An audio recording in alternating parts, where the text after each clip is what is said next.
మనం మన ధర్మాన్ని ఆచరించాలి. అయితే మీ అందరికి జడలేసుకోవడం వచ్చు కదా, ఎంతమంది వేసుకున్నారు చెప్పండి, వేలతో లెక్క వేయచ్చు.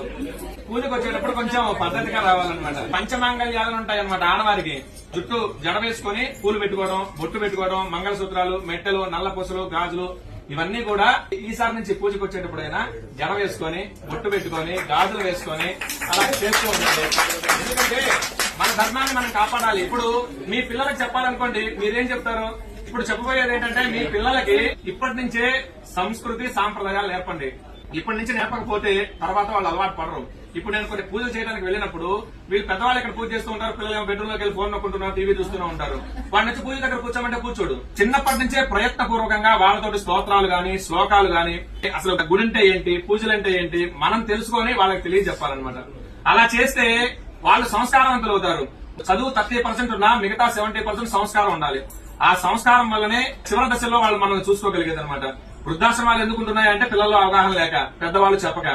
అయితే ఇతర మతాల వాళ్ళు ఆ పుస్తకాలు గాని, వాళ్ళ మతాల గురించి గాని వాళ్ళు ప్రచారం చేసుకుంటూ ఉన్నారు. కానీ ఎంతమంది ఇళ్లలో భగవద్గీత గాని, భాగవతం గాని, రామాయణం గాని, ఈ ఇతిహాసాలు గాని, పురాణాలు ఎంతమంది ఇళ్లలో ఉన్నాయి? ఒక పుస్తకాలు ఎంతమంది రోజు కనీసం ఒక్క శ్లోకం చదువుతున్నారా? వెరీ గుడ్ అండి. తర్వాత భగవద్గీతకి సంబంధించి ఒక శ్లోకమైనా మీరు చదువుతున్నారా? పిల్లలకి నేర్పిస్తున్నారా? లేదు.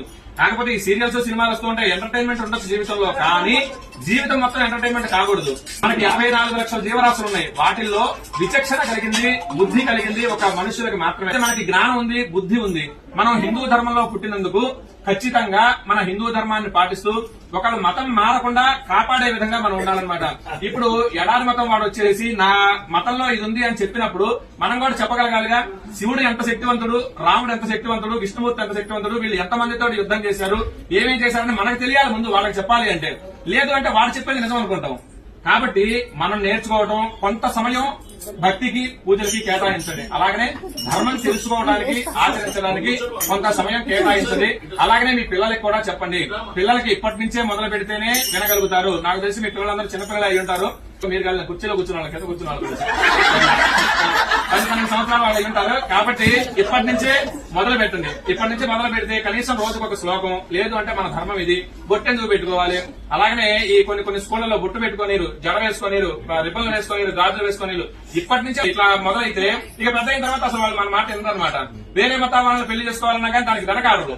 మన ధర్మం గురించి, అలాగనే మన ఆచారాలు, సాంప్రదాయాల గురించి నాన్నలకి, అమ్మమ్మలకి తెలిసి ఉంటుంది. వాళ్ళ దగ్గర నుంచి ఇవన్నీ కూడా రావాలి. అవి కూడా పిల్లలకి అలాగనే నేర్పిస్తూ రండి. మీరు నేర్చుకోండి. రోజు కొంత సమయం దేవుడికి, అలాగనే మన ధర్మానికి కేటాయించండి. జై శ్రీరామ్.